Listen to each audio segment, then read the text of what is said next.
Siya ng cold fever at pinagpahinga ng maayos. Siguro kaya siya nagkasakit dahil din sa sunod-sunod na trabaho. Walang pahinga na maayos, laging puyat.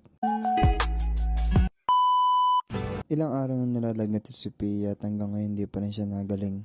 At ilang beses na din siya sa akin nagreklamo na masakit yung ulo niya at sobrang sama ng pakaramdam niya. Nilagyan ko na din siya ng cold fever at pinagpahinga ng maayos. Siguro kaya siya nagkasakit dahil din sa sunod-sunod na trabaho. Walang pahinga na maayos, laging puyat. Kaya thankful talaga ako kay CCAI kasi binigyan niya yung tamang gamot na dapat niyang inumin.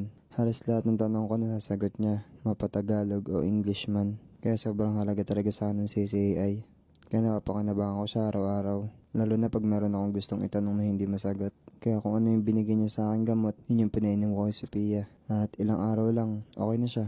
Kaya ako sa inyo, pag meron kayong tanong na hindi masagot, dito na kayo kay CCAI.